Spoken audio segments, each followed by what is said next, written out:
creatives, and welcome to day 4 of our Create It 22 course. Today we are talking about headspace, thought patterns, and habits that you have unfortunately built that need to be destroyed in here. This is going to get personal. We have a lot of bad thought patterns that we have fed over the years, and one of the things that I have noticed, because I did it too, is for some reason we seem to think that we deserve to wallow in these negative thoughts. It's like we think if we torment ourselves enough, it'll turn us into a successful creative. If suffering, especially beating yourself up mentally for your art, was going to make you into a brilliant artist, it would have done it already. It hasn't done it because that doesn't work. You cannot become an artist by just wallowing in the feeling of failure. It doesn't work. So what do? Here's the thing about intrusive thoughts. You can't just stop them. I wish you could, but especially if you've spent years feeding those specific thoughts because you have been suffering and stuck, you're not going to find a way to just stop them. However, you control what you do in response after you have these thoughts. There's an old expression. You can't stop birds from flying over your house, but you can stop them from building a nest. How do you stop birds from building a nest? You don't give them the chance to do it. Every time that they start putting some material up there, you tear it down. Remember, to learn a new habit, you unlearn an old one. So here's what we're going to do. Take a piece of paper, a whole notebook, in fact, and a pen that's comfortable.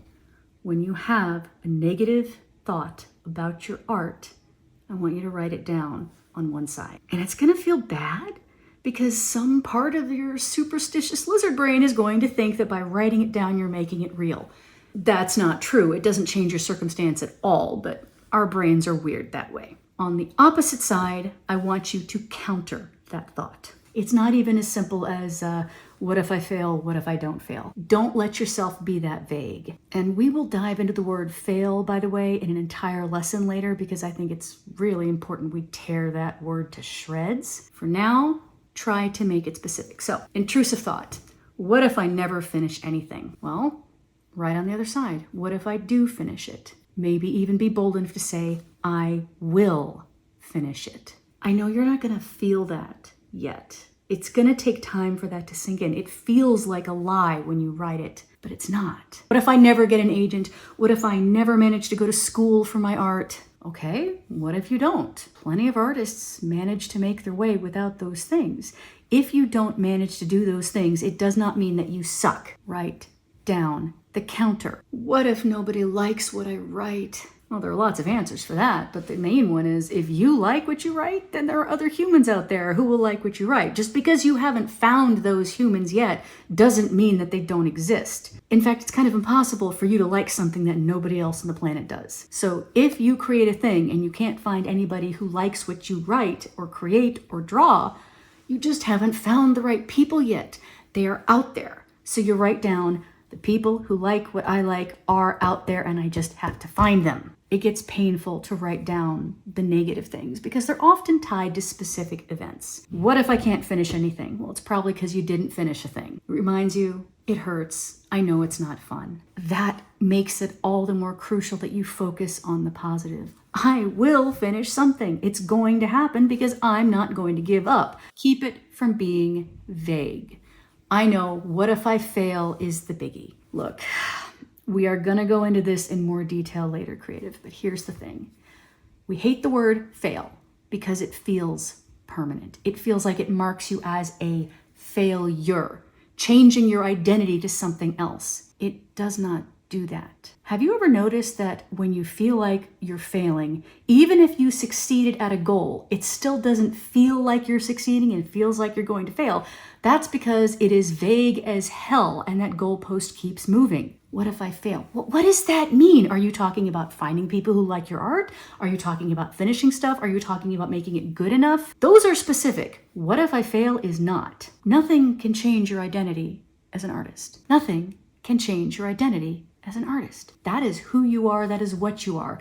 You do not become a failure. That does not happen. You have trained your body and brain to beat you up with these thoughts and to take them in, to give them safe harbor, to let them bear fruit and dig roots deep into you. So this is going to take a while, but it does work. And creative, you deserve better than getting beaten up by your own thoughts. You really do. Your worth as a creative is not tied to what you produce. Your worth as a creative is tied to the fact that you are a human being. And what your worth is as a human being has nothing to do with what you produce. It is about being human. We value life. You are unique in this world. You have worth, and you do not deserve to be mistreated, not even by yourself. So this is a big assignment, and I'm going to stop here because this one will take some time. I know that it will. It's hard to do, especially since writing the opposite of those negative thoughts feels like nonsense. It doesn't feel real. In time, you will get much better at turning away from these ridiculous negative lies. And they are lies. They really are. Yes, you're going to finish something. Yes, you're going to find your way. Yes, you're going to find people who enjoy what you create. It's going to happen. You deserve this freedom of thought, creative, and you deserve to think better of yourself. So take a deep breath, get your notebook, get busy with it. And when you get the chance, sit down with me and let's make something new. I'll see you tomorrow.